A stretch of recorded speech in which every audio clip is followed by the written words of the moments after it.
Welcome back to the channel. I got some sad news, of course. On Wednesday, a plane carrying 64 passengers and a military helicopter, Black Hawk helicopter carrying three, collided over the Potomac River in Washington, D.C. An American Eagle jet was trying to make a landing at Reagan National Airport in D.C.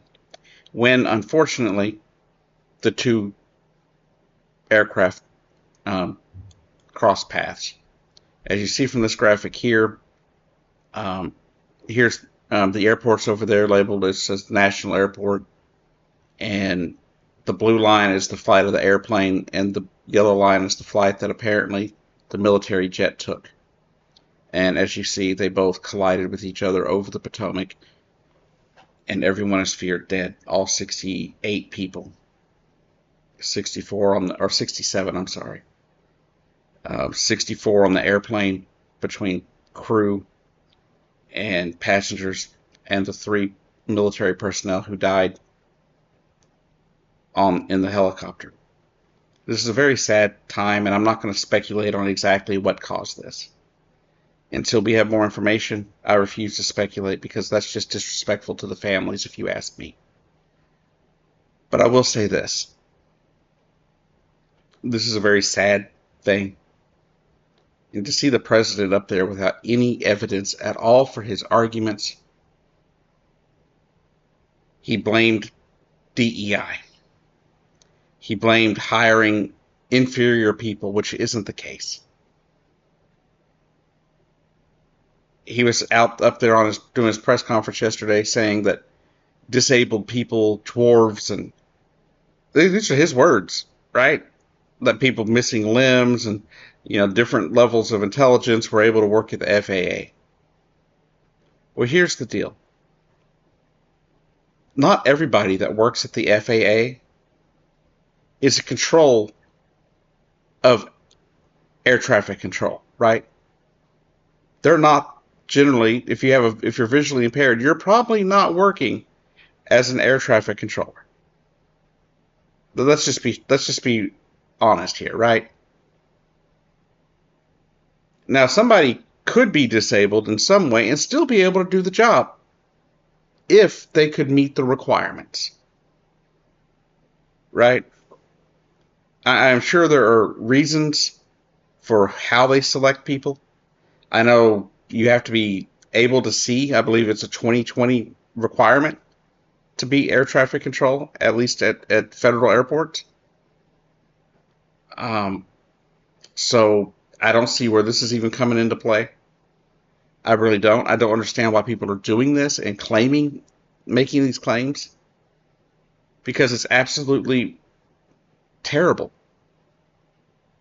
While these families are grieving their losses and didn't even at the time know for sure if their loved ones were on the planes or the helicopters or not. The president was up there not doing what a leader does. A leader should be up there calming people, being like, this has happened. This is what we think happened, and this is how we're going to move forward. This is how we're going to help these families recover. This is how we're going to help do what we can to find out what happened so it doesn't happen again. That's what that press conference should have been on Thursday morning. But it wasn't. He made it all about him. He's so worried that people are going to look badly on him for what happened that he blamed everybody else in the world except anything he may have done. Now, here's the thing. We don't know if Donald Trump and the changes he made had anything to do with it. So I'm not going to speculate on that. But I do know it wasn't DEI hiring that caused it. There are some problems we have within federal aviation right now. And it's been a problem for almost a decade. Right? Whether it was Trump as president, Joe Biden as president, and even to a lesser extent when Obama was president. But we've had a shortage of air traffic controllers in this country. So regardless of what happened and how it happened, that's a problem that needs to be rectified. It has been reported in different places like the New York Post, if I recall, that only one air traffic controller was active at the time of that incident on Wednesday. In an airport that apparently typically has two people, four eyes seeing everything. They only had one person because they were short-staffed. Like I said, though, we can't speculate on what caused it because we don't know. What we do know is that the flight data recorders and the black boxes for all aircrafts involved, all three of them, two from the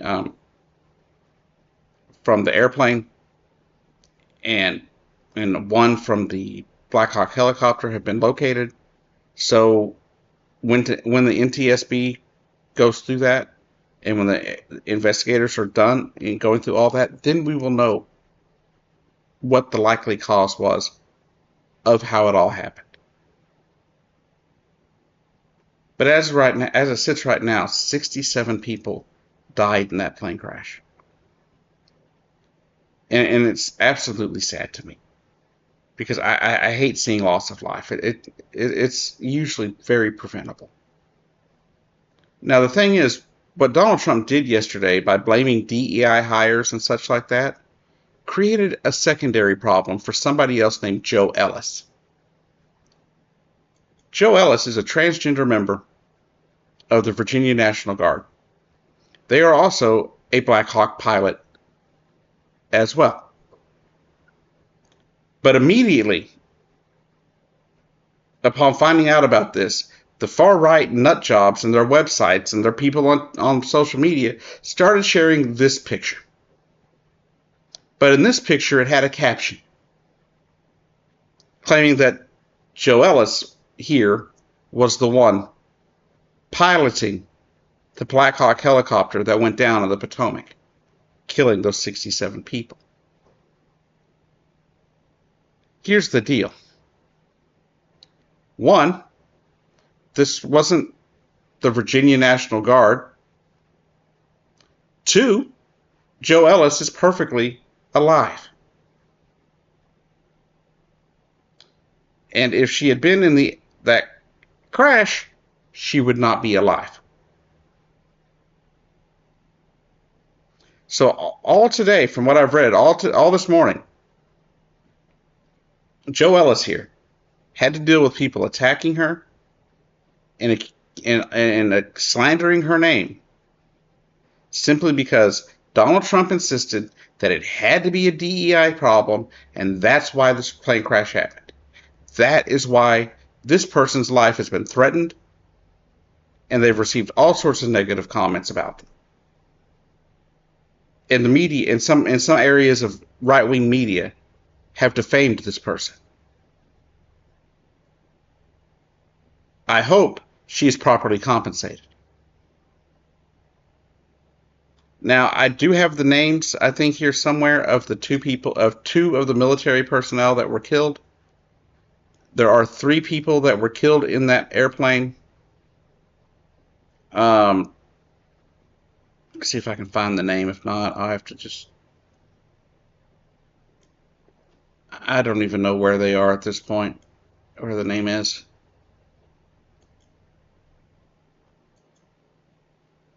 All I know is that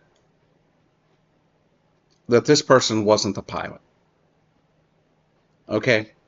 This person right here, Joe Ellis, was not the pilot of the helicopter. They put out a video this morning stating, hey, they're alive and that they had nothing to do with any of it, that they weren't in that airplane, they weren't in the area. But unfortunately, this is the world we live in. People try to find excuses and blame and reasons to blame other people when they don't have any evidence. There are a laundry list of things that I could read here that Donald Trump has done since January 20th that could blame him for what happened. But you don't see me doing that. Because I don't believe that it does anything to help move this country forward. We don't have time in situations like this to be getting bogged down in BS that doesn't matter. 67 lives were lost. And we need to get to the bottom of how it happened, why that helicopter and that airplane were at the same level at the same time in that exact spot.